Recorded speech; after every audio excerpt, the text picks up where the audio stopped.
Okay, we start again, and we have Yizhi You that will speak about Plaquette-dimer liquid beyond renormalization.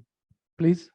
Okay, thanks. First, I would like to thank the organizer for organizing this in-person workshop. Actually, this is the first time I've given an in-person seminar after March 2020. So today I will talk about a novel type of critical liquid in classical systems in Plaquette-dimer, closed-pack Plaquette-dimer systems. So sorry, it is not really topological because I'm mainly focused on some gapless systems or critical points, but there are lots of interesting interplay of emergent gauge theory here. So this work is done with Roderick Mosner from Max Planck Institute of Complex System in Dresden. So today the main focus.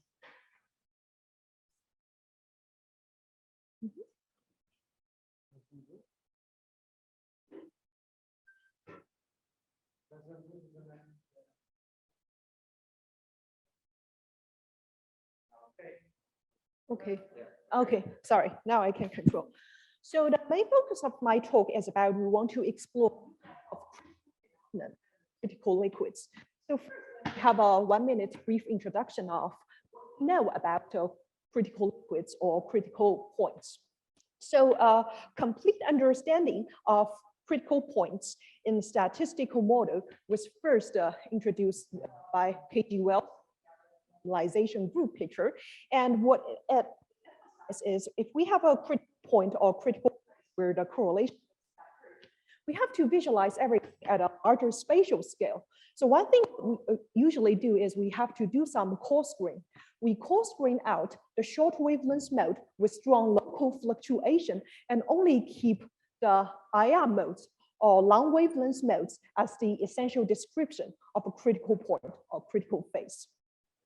And because of this renormalization group picture, we turn out to know that at a critical point or critical phases, the exponent of many correlators turn out to show universality, which is not dependent to the microscopic detail of the interaction, but only dependent to the space-time dimension, to the symmetry, and to the locality of the system.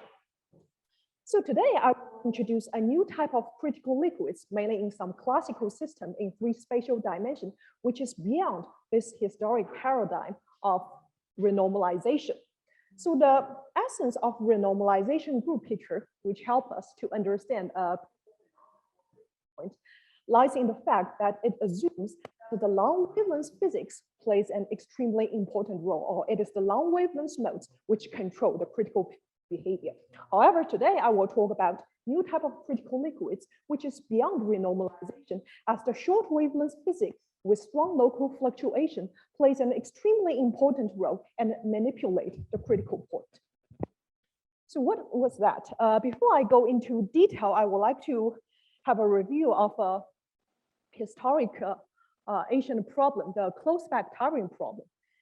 This is a simple problem where we consider a Hilbert space or ground state manifold, which first we ignore any complicated interaction and just assume that Hilbert space or say the ground state manifold are just subject to some simple local hardcore constraint.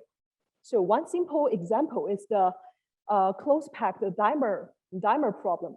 In principle, it can be defined on any lattice, such that the Hilbert space or say the ground state manifold is defined such that all of the patterns are subject to a hardcore constraint. And only one dimer living adjacent to each site. And for such kind of Hilbert space, or if we just regard this Hilbert space as our state manifold, it is highly degenerate. In principle, there are extensive number of patterns which satisfied the close pack constraint. And hence, at 0 temperature, the entropy would scales with the total degree of freedom in the systems.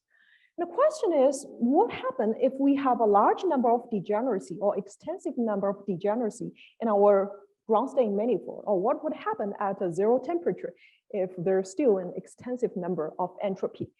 Do we just get a trivial and disorder phase? Do we get any interesting liquid, or is there any order by disorder mechanism happening here? So first, for the closed Plaquette-dimer problem, especially on any type of bipartite lattice, in principle, but on any dimension, we can somehow map such kind of closed Plaquette-dimer problem into simple static electrostatic problem. So what we know about is our ground state manifold is subject to a local constraint such that for each side there is one and only one dimer adjacent to the site. So suppose bipartite lattice, we can always map the dimer coverage on each link into an electric field. So here the electric field is defined by the dimer coverage per side. And because it is bipartite lattice, we can always define a bipartite sublattice factor, which is either 1 or -1 here. And hence, the local constraint in that one subject to one and only one dimer can be written in terms of the usual simple Gauss law, such that the gradient of the electric field represent the dimer degree of freedom is related with a staggered background charge. So finally, the local constraint can be interpreted in terms of a Gauss law. And the same if we want to consider some excitations. So suppose we can have a type of excitation where the closed path constraint is not satisfied and one side it is totally empty with no dimers nearby. This is what we call a charge excitation, or sometimes it is in spin-ice, it is monomer excitation. The monomer excitation corresponds to the fact that we add additional charge to this site. So we can rewrite the Gauss law in this way, where the divergence of the electric field correspond to the dimer coverage is related with the staggered background charge and the monomer charge density per site. That's it. And actually, such kind of closed Plaquette-dimer problems in both quantum and classical model is well studied. First, for classical closed Plaquette-dimer models, in principle, it can be interpreted in terms of a graphic combinatorics problems. And for the dimer model of bipartite lattice, it's even simpler. We can just map them into electrostatic problems, and the Gauss exactly interpret the constraint that and only one dimer near each site. And such kind of electrostatic problem can map into a statistical Hyde model, which reveals there is a interesting number of large number of critical phases and critical phase transitions appearing there. And after a few decades, we also try to explore the quantum version of this dimer model, that apart from the local constraint, we also allow quantum fluctuation between distinct dimer patterns. Now, the dimer coverage can be interpreted into a local Gauss law. The quantum fluctuation exactly shows the gauge flux fluctuation. So such kind of quantum version of the dimer model, especially on a bipartite lattice, can be written in terms of a compact U1 gauge theory. And there we find in two spatial dimensions, always be relevant. So it always subject to a confinement, while in three spatial dimension, we can have a deconfined space where the elementary gapless excitations are emergent photons, whose equation of motion is similar to the Maxwell equation. In recent years, there are also some interesting studies on closed Plaquette-dimer model found on some non-line lattices, like on a hyperbolic lattice, or even on a quasi-crystal like a Penrose lattice. So what I will do today is we will think about some extensions of the closed Plaquette-dimers. So previously, we only considered dimer configurations on the lattice. But now, what I will do is I will extend the dimer configurations into a more complicated configuration. For example, if we consider a 3D lattice, apart from allowing dimer coverage on the link, I can also allow some of the plaquette live on the square. Or if we have a layered triangular lattice, apart from just allowing dimer, which live on links, I can also allow a trimmer, a triangle coverage on each triangle. So the essence is pretty similar. What we are doing is we are trying to first look at some classical problem, such that the ground state manifold are subject to some local constraint. Then what is new here? How is it different from the usual dimer model?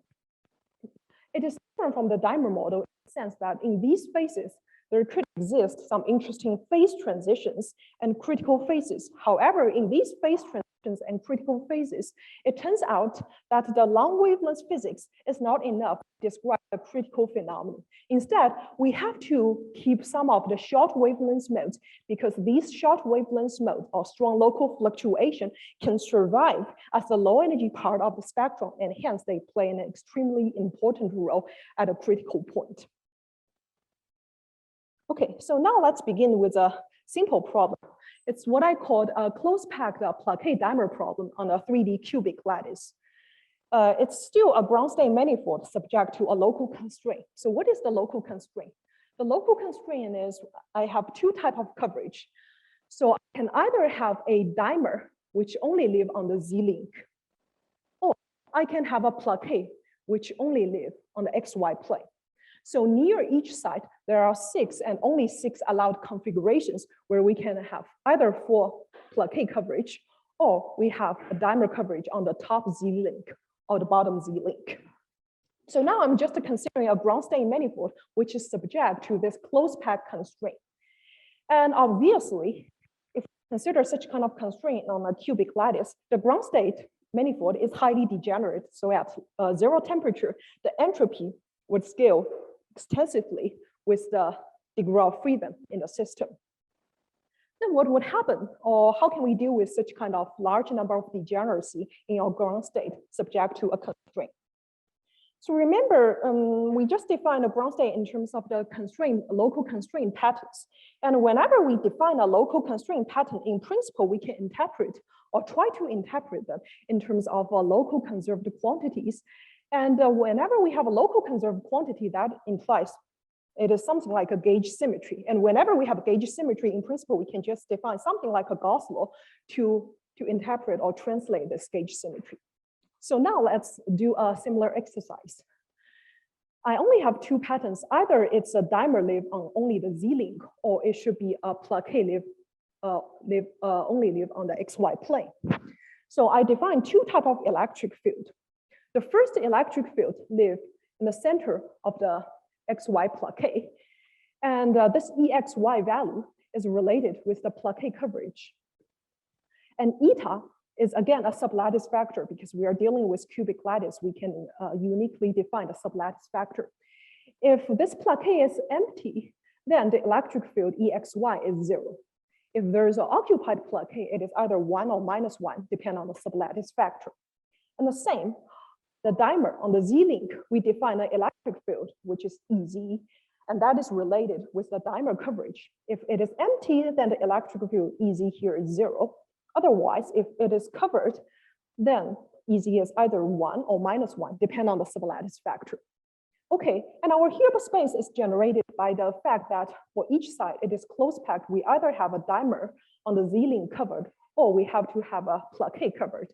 And this can be exactly translated into a new type of Gauss law, such that here delta is the spatial gradient, delta x delta y acting on EXY plus delta z EZ is related with the local staggered charge per side. This Gauss law is nothing but a reinterpretation of the constraint patterns. However, this Gauss law is a little bit different from the usual Gauss law we are familiar with, because we have two spatial derivatives in front of the electric field here. So what does that mean? So usually if we have a usual Gauss law in any dimension, a Gauss law means charge conservation. So if we have periodic boundary condition, the charge on the whole system have to be conserved. But here, from this Gauss law, if I do a spatial integral for the Gauss law on any specific XZ plane or any specific YZ plane here, you will find the total charge number on these 2D planes, any 2D planes on XZ and YZ direction, has to be conserved. So this is a stronger conservation law, which implies that this Gauss law implies whenever we have a charge excitation, that charge must be conserved on two perpendicular planes on any XZ plane and any YZ plane. They have to be conserved. And hence we can, today I'm mainly thinking about closed pack patterns, but we can think about if we slightly dope these closed pack patterns or allow charge or say monomer excitation such that there could be one site which is empty, not connected to any dimer and not connected to any plaquette, then what would happen? In the usual dimer model, if I unpair the dimer into two monomer or two charge, then they can just fluctuate in any directions. But here it's a little bit different. So if we have a monomer excitation here, which is not paired with anyone else, it's z direction by dimers. However, if I have a monomer here and I only want to move it on the XY plane, so this is a 2D XY plane, you will find a single monomer, a single charge excitation cannot move anywhere. Naively, you may say, okay, I just exchange its location with the nearby plaquette, but then you finally end up with an obstruction pattern that this side there will be two plaquettes adjacent to the same side, which is not defined in our Hilbert space. And that is because from the Gauss law we define, coming from the constraint pattern, charge on any xz and any yz direction have to be conserved. So if I have a charge excitation, it can only fluctuate along the z direction. Fluctuating along any other direction would violate Gauss law constraint. And same, if I just want to move these monomers on the XY plane, what I have to do is, similar to the previous talk, I have to have a pair of monomers, which is spatially separate, say along the X link, and they can only hope along the perpendicular direction, along the Y direction, by exchanging their positions with the plaquette coverage on the XY plane. So the monomer charge excitation is highly reduced. A single charge can only hope on the Z direction alone. It cannot hope on the XY plane. And a pair of charge on the XY plane can hope along the perpendicular direction. Okay, then go back to the close packed patterns. So previously, we just tried to interpret the close pack configurations in terms of a special type of Gauss law. But if we want to study, like we want to study some correlation function, or we want to explore what are the possible phases, we probably want to release this constraint because writing a partition function constraint here of a space is pretty hard. So here, what I would do is we will try to release this constraint by writing the two electric field in terms of a spatial gradient of a new field, which I called it height field. This height field have to be integer valued because the choice of the electric field are integer valued. And what we will find is we can just choose EXY, some background electric field, which exactly shows the staggered charge constraint, and EZ in terms of the second order derivative partial x partial y h, subject to some additional average background electric field which satisfy this constraint. And because our ground state has a large number of degenerate, and in principle, one degenerate pattern and other degenerate patterns, most of them can be connected by some local moves. So here we can classify two different types of patterns. One type of pattern is something like that. This is what I call the locally flippable patterns. So I can just change two parallel plaquette into four parallel dimer and vice versa by some local motions or local moves. And there is another type of pattern which is non-flippable at all, like a staggered plaquette pattern or staggered dimer pattern. And what you will find is, no matter how locally move the configurations, it is impossible to map one closed pack configuration to the other possible closed pack configurations. And these two types of patterns are different in the sense that if we consider a local flippable patterns and we average out the electric field EXY or EZ, which is related with the dimer coverage or plaquette coverage, for locally flippable patterns, the electric field average to 0. And for these staggered patterns, which is highly non-flippable, the average electric field is still non-zero. Okay, then we can just write down a Gaussian level of the partition function for the closed pack configurations, where the partition function is just related with the Gaussian fluctuation of the electric field EX EXY and EZ, and these two types of electric field are subject to a Gauss law. To release the Gauss law, we can just write them in terms of a spatial gradient of a height field. And remember, the height field has to be an integer field. So here we put an additional cosine term, integer constraint. And the relevancy of this term would be discussed later. So to comment, first, if we just look at this statistical model of a height field, it's something like a Gaussian theory if we don't have this height constraint. However, it is different from the Gaussian theory in the sense that we have a second order derivative in front of the height field. And hence, this height field partition function has a new type of symmetry where we call it subsystem symmetry. If we shift the height field by any arbitrary function f or any arbitrary function gy, you will find that the partition function or the theory is invariant under such kind of shift. And this also implies that if we shift the value of h on a specific xz or yz plane, it does not change the action at all. So in principle, there could be some rough patterns allowed in your IR theory, which I will discuss later. And second, so this theory in principle, we only have one controllable parameter, which is the stiffness beta here in front of the Gaussian fluctuation. So what does the stiffness mean? So suppose we have a large beta. If beta is large, then we prefer some patterns where the average field of the electric field is 0. So in large beta, we prefer or favor a flippable pattern where the electric field is finally 0. On the other side, if we have a small beta, then either E being 0 or being non-zero are almost of the same weight. So both flippable patterns or staggered non-flippable patterns are of the same weight, and the partition function is just a superposition of all possible, not superposition, a mixture of all possible configurations with the same Boltzmann weight.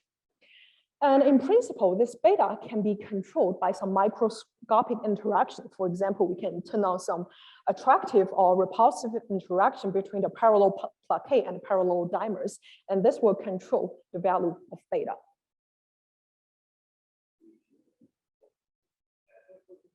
So is it possible to add like magnetic term to this? You mean a magnetic flux term?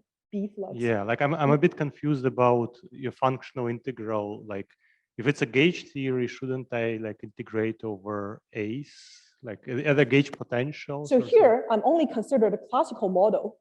That is why there is no magnetic flux. Later, when I'm considering quantum model, then a magnetic flux term would appear, which quantum will fluctuate one configuration to other. Here, the flipping mainly came from the entropy fluctuation. All right, thank you.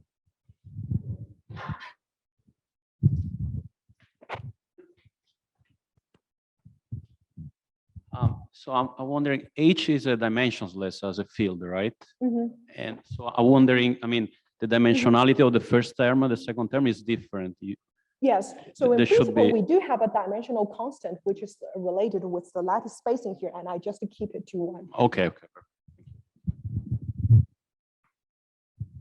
And I'll always keep the lattice spacing to be 1 and won't change it because changing it can qualitatively change the IR feature, which I will discuss later. Okay, so now we just have a almost Gaussian theory with one controllable parameter, but the annoying thing is we have another integer constraint. And the next thing is we need to figure out whether this constraint is relevant or not, and what are the possible phases when we tune the only parameter beta. So one thing we can check is we can just check the correlation function of the height operator. And what we find is for the height operator, either spatially two height operators separate along the z direction or separate along the xy plane. They are always short-range correlated, regardless of the choice of beta.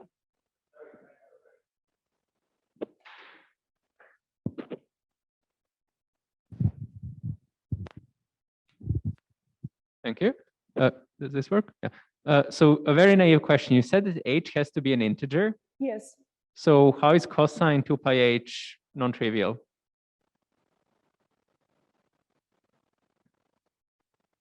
So this is a constraint that if it is not integer, you have a large energy penalty.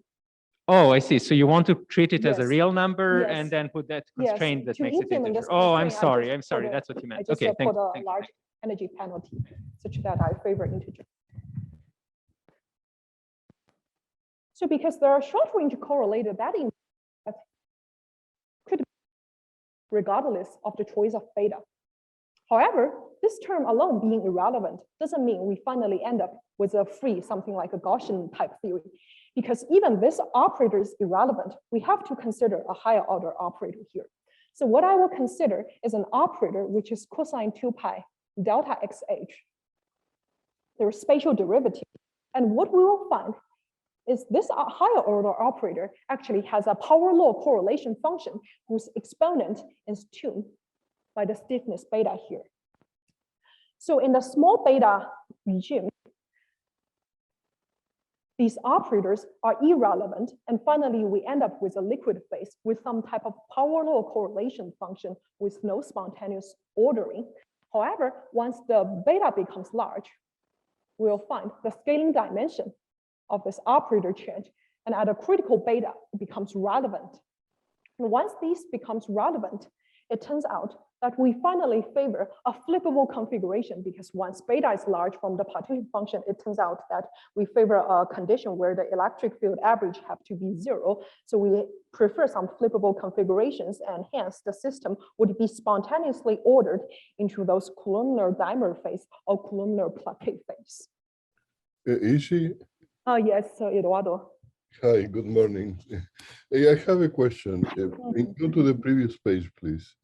I don't understand the vertex operators that you wrote. Shouldn't there a factor of I be there? Shouldn't that be periodic in H? Also? Can you say again? Or the expectation values in the exponent? Sorry, I can't hear you actually. Okay, so you have, I'm looking at the vertex operators that you wrote. This one. Yeah, I don't see your cursor, however, here, but that's okay. Okay, this one. No, the correlators that you have written. No, previous, same page, but you have expectation correlation functions there. Yes. Shouldn't those be periodic in H? Because it's compactified by the cosine, right? And those they so don't seem periodic.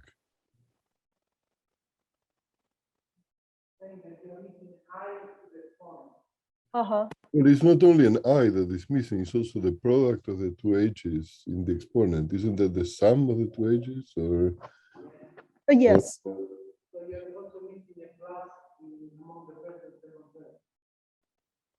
I mean, you really mean what is written there? I mean, because it should be, these operators should be periodic under shifts of H by 2 pi times by shifts by an integer, right?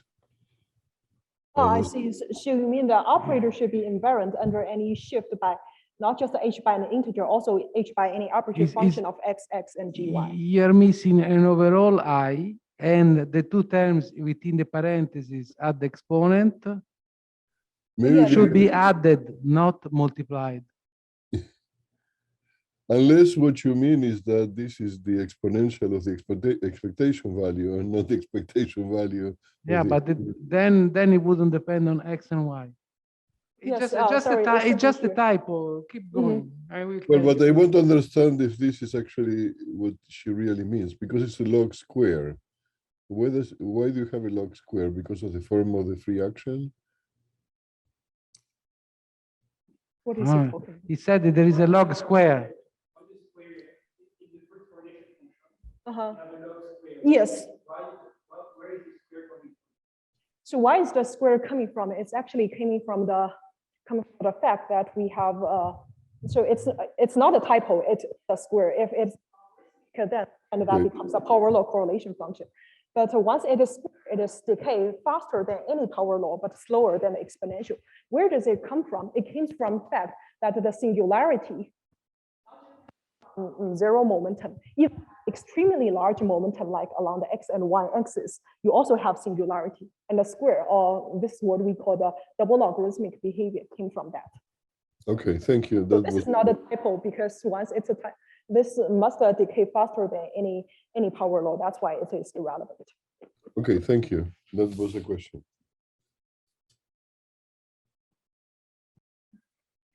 So what we happen here is once we tune the only parameter beta, it turns out that at small beta region,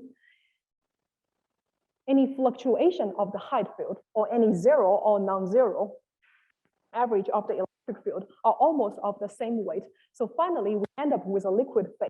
It's a mixture of all possible closed pack configuration. It is the reason I call it a liquid phase is because there's a power law correlation function between the Plaquette correlation function or dimer correlation function, although it is highly anisotropic. And once we grow the beta, there turned out to be a critical point.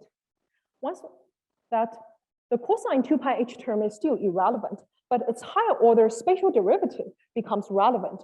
And it is this operator which drives the phase transition between the liquid phase to a spontaneously ordered phase, which favor a flippable pattern like this columnar dimer phase or columnar Plaquette phase.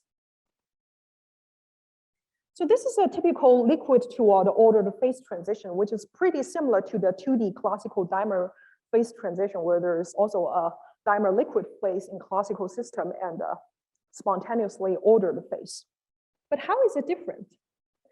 So what we will find is there's a peculiar feature that the renormalization group picture fail here, because when we analyze the quantum critical point, it turns out that the height operator itself turned out to be irrelevant. However, a spatial gradient of the height operator becomes the relevant operator that drives the phase transition. This is pretty counterintuitive because by a simple dimensional counting, if an operator is irrelevant, additional spatial derivative acting on that operator should be irrelevant as well. Or if we think about some coarse grain picture, having additional spatial derivative in front of an operator implies we are considering a rough configuration of that operator.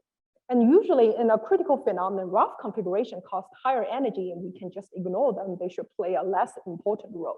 But here, why a higher order operator can now be more relevant than the operator itself.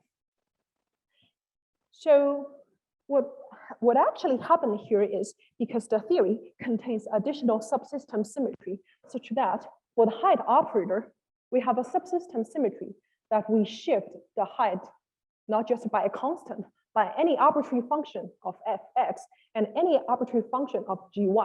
The theory turns out to be irrelevant, turns out to be invariant. And if we look at the correlation function of the height operator in momentum, what we will find is singularity of that correlation function not just exists at small momentum region. Instead, along the whole kx and ky axis, there's a sub-extensive number of singularity along these two axes. And what does that mean? Because we have singularity along these axes at large momentum region. After a fluid transformation of these large momentum nodes, it turns out that some configuration which is pretty smooth along one direction, but very rough and strongly fluctuate along the other direction. This is definitely a UV mode because at least it is strongly fluctuate along at least one direction. However, this UV mode actually does not cost energy at all, and hence they could survive at the low energy part of the spectrum in the critical phase.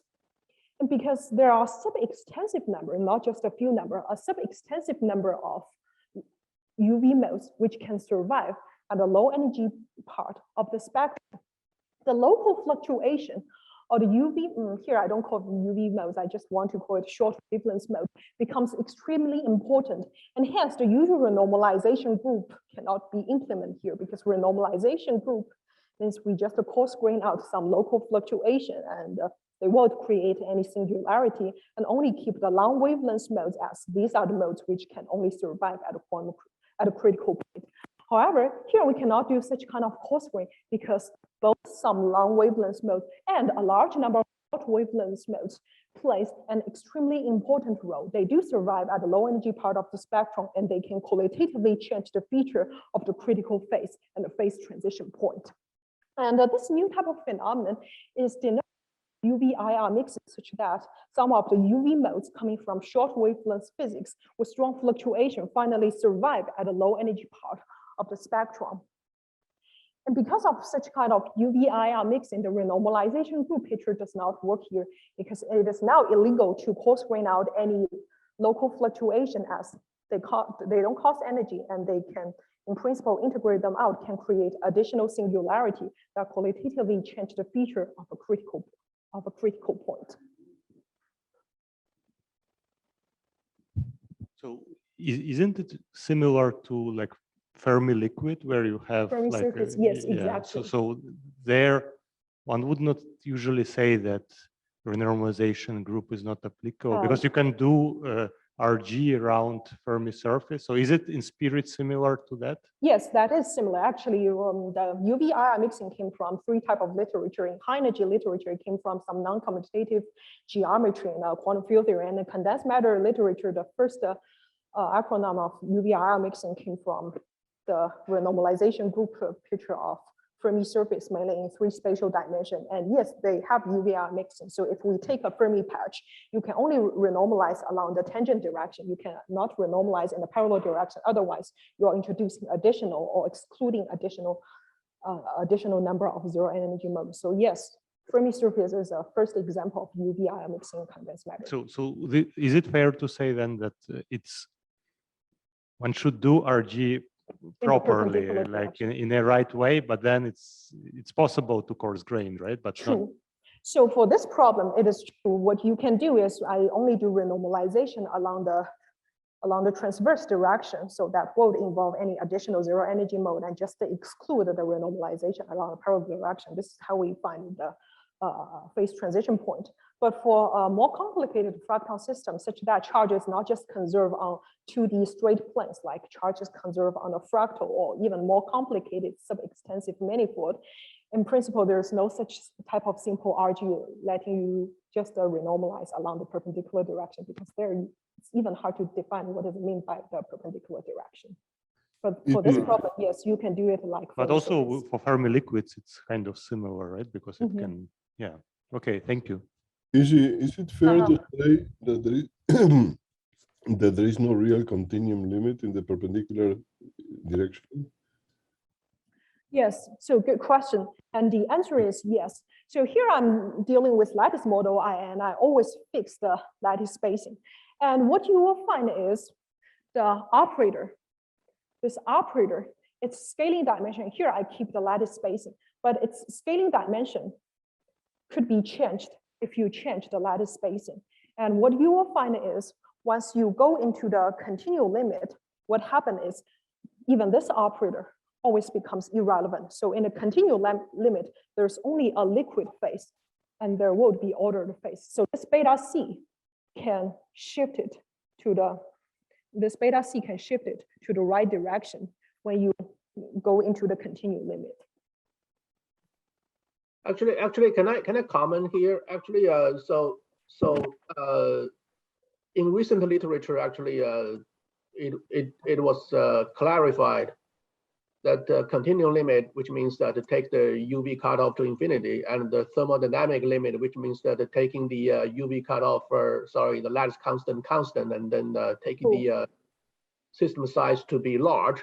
These two are different scenarios. So usually in usual critical point, these two give you the same results, actually, because actually there's a very good universality.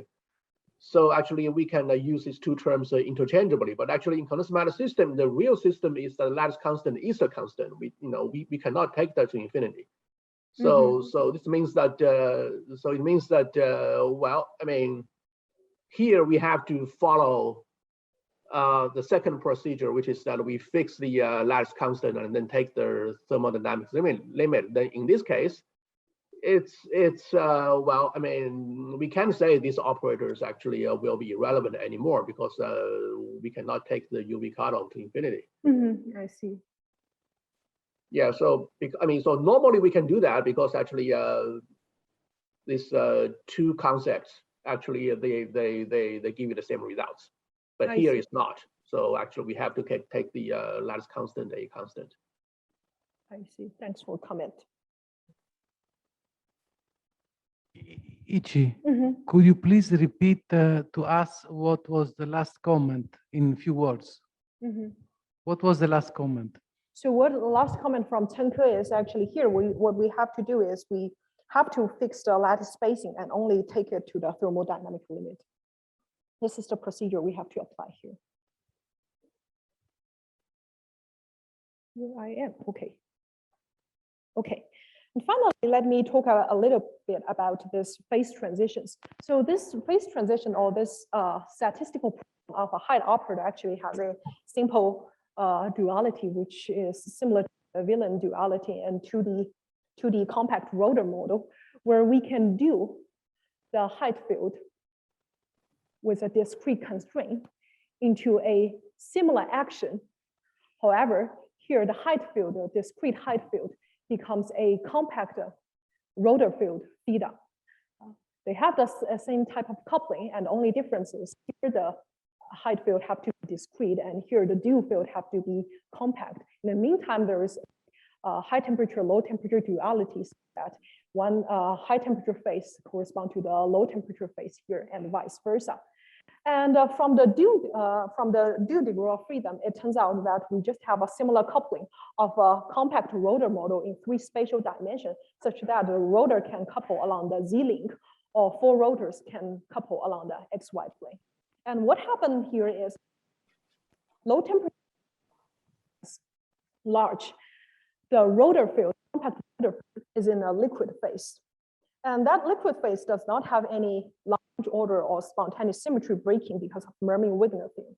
Although we are in 3 spatial dimensions for classical model, the symmetry is defined on any 2D plane. So Mermin-Wigner theorem prohibit any spontaneous symmetry breaking on long-range order. And once we raise the temperature, beta becomes small. What would happen is a special type of defect would proliferate, and the defect proliferation finally damage the liquid phase with quasi-long range order, and finally we end up with a disorder phase. So what is the defect? So the defect here is pretty simple. Like here it's this is the XY plane, and this is along the Z direction. It's more like a vortex and anti-vortex pair on a specific plane. Usually if we have a rotor model in 3 spatial dimensions, the elementary defect are vortex line.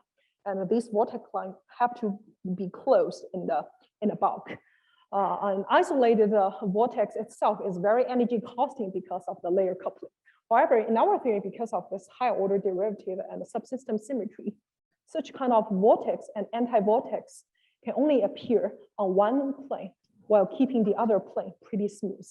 And isolate a specific vortex on a plane, 2D plane, and the anti-vortex only cost a logarithmic energy, and the entropy gain is also logarithmic. So in principle, there could be a critical temperature where these type of defect would tend to proliferate, and finally the liquid phase is damaged into a disorder phase. So this phase transition is pretty similar to the BKT phase transition, where we connect a liquid phase with quasi-long range order to a disordered phase.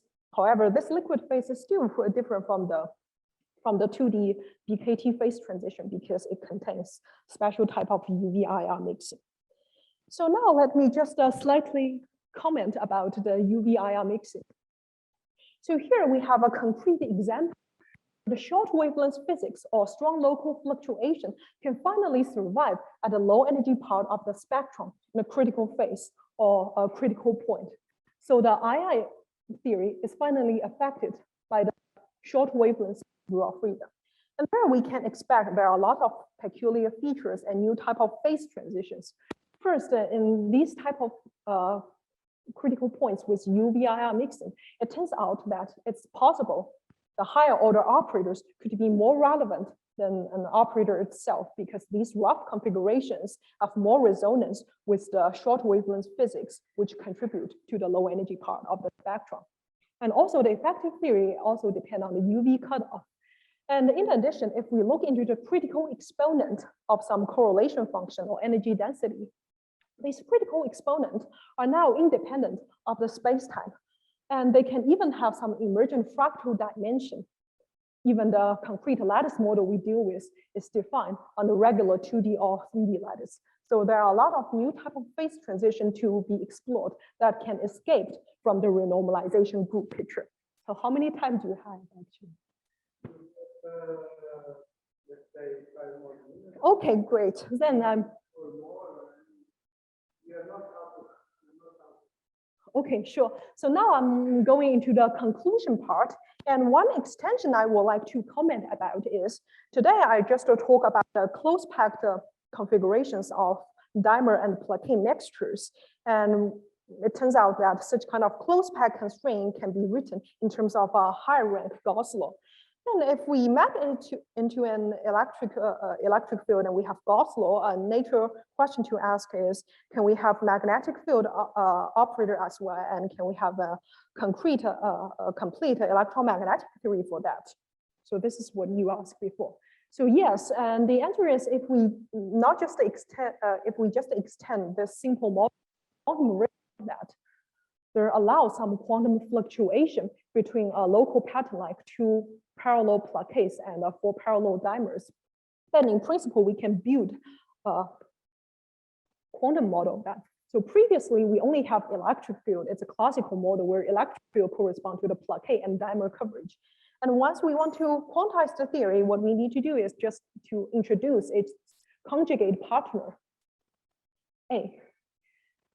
And the role of A is it would either create, AXY would live on the plaquette, either create or annihilate the plaquette here, and AZ would live on the link, which either create or annihilate the dimer on the links. And hence, the magnetic flux operator is defined as the lowest order operator, which is Yizhi invariant. And then what does the magnetic flux operator does is it quantumly fluctuate or quantumly resonant to parallel plaquette to 4 dimers live on the Z-link and vice versa. And this magnetic flux operator also have a very special feature. In the usual electromagnetic theory, if we have periodic boundary condition, the magnetic flux is also conserved in the whole space. But here, because we have 2 spatial derivatives in front of the gauge connection, what we'll find is the magnetic flux is not just conserved globally. If we take any XZ plane, or if we take any arbitrary YZ plane, the magnetic flux operator is also conserved, which is similar to the charge conservation. And that means if we create a flux excitation, that flux itself can only move along the Z direction. Or if we want to move it on the XY plane, a single flux cannot move. We have to have a pair of flux and let them move and fluctuate in the perpendicular direction. And once we have a quantum version of that model, we have electric field operator, we have magnetic flux operator, then we can just simply write down the Maxwell theory for such kind of high rank gauge theories. And if it's a non-compact gauge theory, then we just end up with a gapless space. But here we are dealing with a compact gauge theory. So a natural question we want to ask is it possible to have a quantum liquid phase, or will this suffer from confinement? So we have to check the instanton operators. So this height operator is exactly the conjugate partner of the magnetic flux operator, which shift the flux by 2 pi or any integer by 2 pi. And if we calculate the instanton operator's correlation function, it could be irrelevant because here the magnetic flux mode is highly restricted. Flux itself cannot fluctuate on the XY plane, and it can only fluctuate along the Z direction. However, even the instanton operator itself can be irrelevant. Does not mean we finally end up with a deconfined phase. In the usual electromagnetic theory, that's fine. In 2D theory, if we find the instanton is irrelevant, then that's all. Because here, due to UV-IR mixing, an instanton operator is irrelevant does not mean the higher order operator is also irrelevant. And actually, if we define a new type of instanton operator, I call the dipole of instanton, where we have an instanton on one side and the other anti-instanton on the other side, which is spatially separate along the X-link or along the Y-link, we will find that these instanton operator can always have long-range order provided they are on the same 2D slab.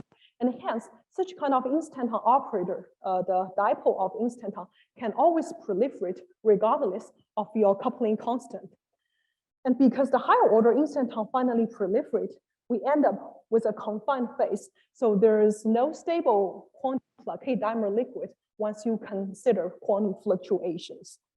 This is pretty similar to the 2D dimer model, where for classical dimer model, we have a liquid phase, but for a quantum dimer model and bipartite lattice, instanton is always relevant, so deconfined phase is not stable. However, if we just discretize the compact U1 gauge theory into a simple Z2 theory or Zn theory, then we finally end up with a simple gapped phase of matter, which turns out to be a fractal topological order where the ground state is short-range correlated, but the ground state degeneracy is sub-extensive and it's very sensitive to the system size and the system geometry. Okay, and finally, let me say a final word about how to probe them. So there are various ways to probe them. First, condensed matter point of view is we can just measure the pinch point singularity. So for zoology of spin liquid or dimer liquid, we can just measure the dimer-dimer correlation. Or here, we can also measure the dimer-Plaquette correlation or Plaquette-Plaquette correlations in momentum space and see they actually approach to zero in different directions. And these pinch points are one of the signatures for these type of liquids. And another viewpoint is we can also use mutual information to probe them. So like for classical dimers, there is a topological winding number such that the winding number along any row and any columns cannot be changed by any local flip or local fluctuations.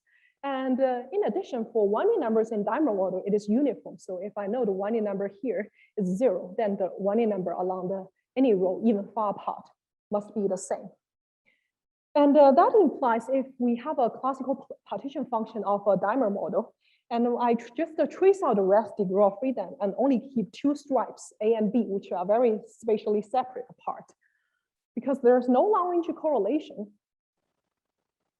So any local patterns here and any local patterns here are not related.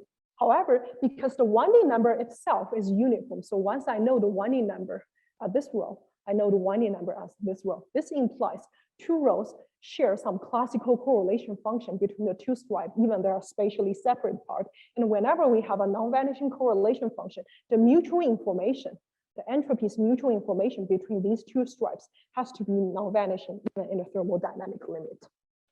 And the same applies here, but it's a little bit different.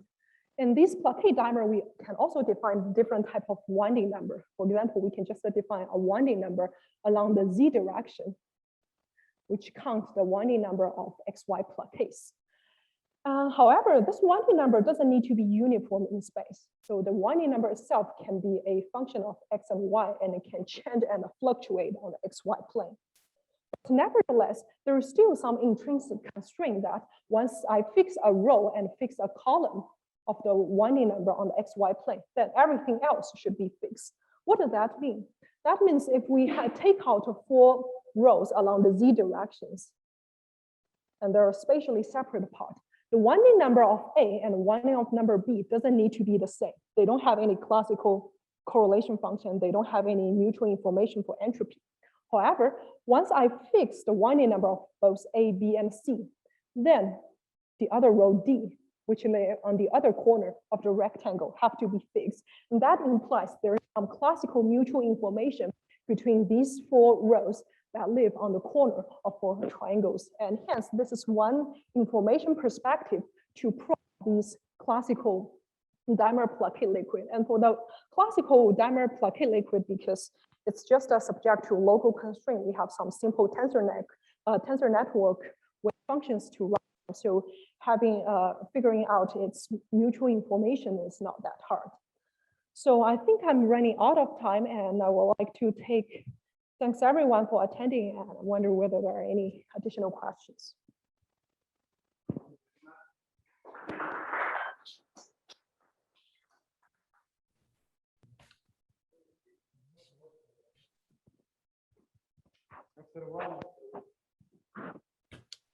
Okay, now it works.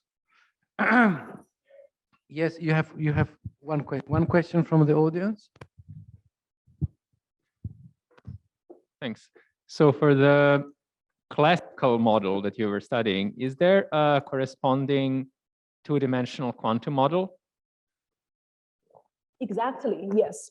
So actually, in the partition function, Well, fine. And what you can do is you can just replace partial z by partial t, and that becomes a 2D quantum model. So this is the time direction, and this is the xy direction. And this model actually corresponds to a 2D U1 boson model with only a ring exchange term, which was studied by some of the audience, Tenke and Masu Fisher, a while ago. And there are also some numerical evidence which show that there is a liquid phase and order phase, and turns out to be a second order phase transition connecting them. Other questions? Yeah, there is a question. So could you say a few words about this Z2 version after you describe like Higgs or? Yeah, so the Z2 version is actually what they proposed by Xie, Slingo, and Wilbur, what they call the Plinon-Linon model. So I'm sorry.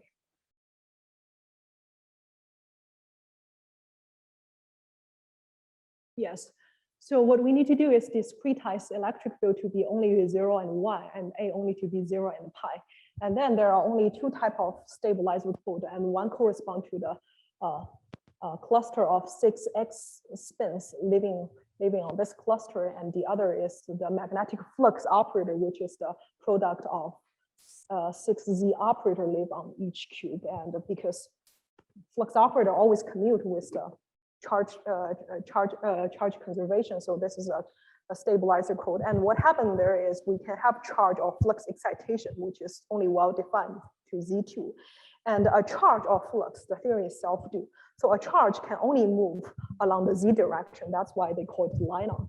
Or if you want to move the charge on the XY plane, you have to have a pair of charge spatially separate on the lattice and then let them fluctuate on the perpendicular direction.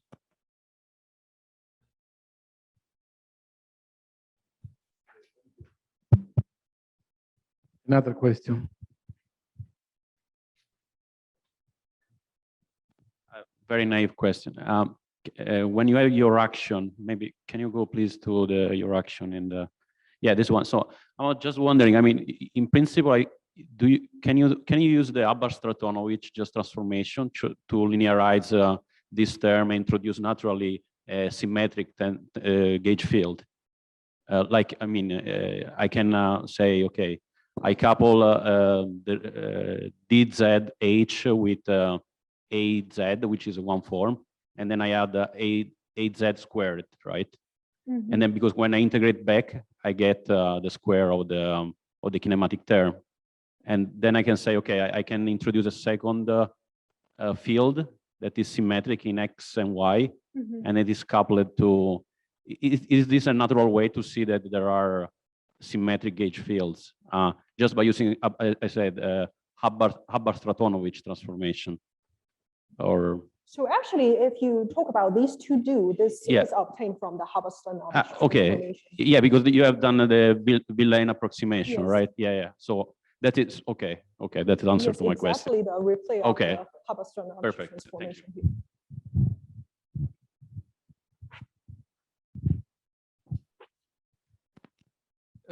You showed that they were naively operators that would be irrelevant, but that they were relevant. Are they more than those two operators that are relevant? Can higher order derivative than the one you showed be also relevant?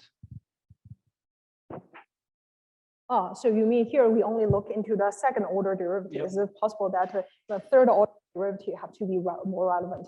So for general theory, it is possible.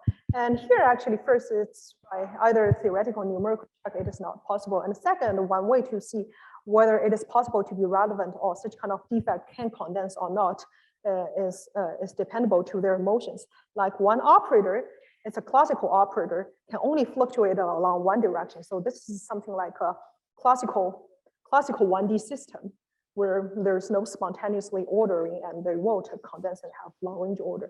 However, if we have that higher order derivative operator, that defect can fluctuate on a 2D plane. And there you can expect there could be some power law correlation function, and that is how it tuned to the critical point. So for this problem, it is true that toward this point, that is enough. However, for other problem like if we consider a quantum version of this problem and we are looking into some feelings, it is possible that this operator is irrelevant, but some higher order operators, what they call the parallel jump operators, have to be more relevant. Then we have to study them case by case, and in some special cases like extremely low density fillings, we can have some large n expansions to figure out them. But for general case, actually, I don't know whether there is a good protocol to do that.